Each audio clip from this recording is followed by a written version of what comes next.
What's going on YouTube? You want to know how to get some finishing badges easy and fast? There's two methods. I'm going to show you right after the intro. Enjoy. This is how legends are made.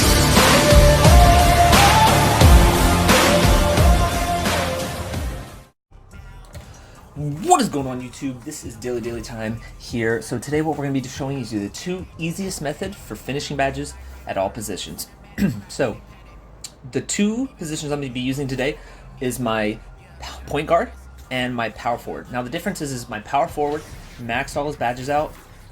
He's the second build I made. This is the first build I made, and then I decided I wanted to play a big man.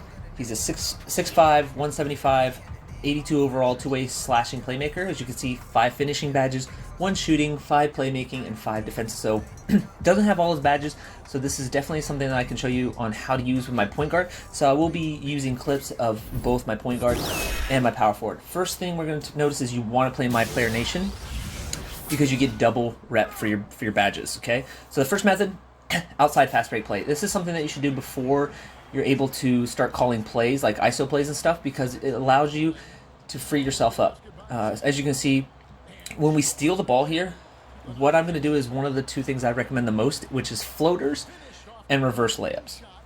Reverse layups and floaters give you the most badge progression for your finishing badges. You can do layups like that. I just take the easy points sometimes because he doesn't have max badges, so I don't really want to gamble on using too much. But as you can see, boom, I reverse layup right there. I steal the ball here, so I know I have Holiday beat, so I'm just going to do a Euro step, which also gives me more badge progression points than a normal layup. LeBron steals it. I have Spam X. I've already beat them all, so what am I going to do? A floater. So that's one of the easiest methods to start out with until you're able to actually call plays, ISOs, whatever you need to do. This is one of the easiest things. You just go out to the outside and then cut in for an easy floater or reverse layup. Like I said, my point guard doesn't have all of his badges, so this is something that you can really easily do without any badges when you first start out in my career. Like I said, I also recommended in one of my previous videos is do the draft. You get a few badges easier. If you don't care about VC, then sure, then don't do it. But if you want easy VC, because you're gonna have to play about 50 my player games before you can go for your gym rat badge, you might as well get the VC while you're doing it. As you can see here, now we switched over to my power forward who has all his badges. Boom, floater just like that off the steal. So this is one of the easiest methods. This is the first method that I do actually recommend people. Now, if you're a point guard, you are going to be able to call ISOs and stuff really fast. But what I realized as a big man in my career, you don't actually get to do that right off the bat really fast. So you just have to grind it out, do this method until you're able to call ISO. It's basically your team chemistry.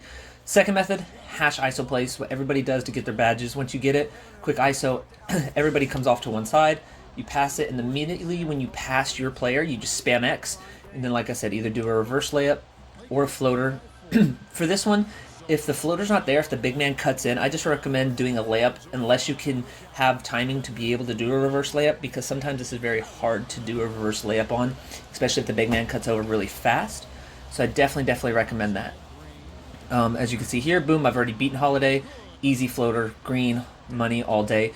You'll make these about 9 times out of 10 unless the big man kicks out and gives you his Intimidator hits. But if you green it, probably not going to be a problem.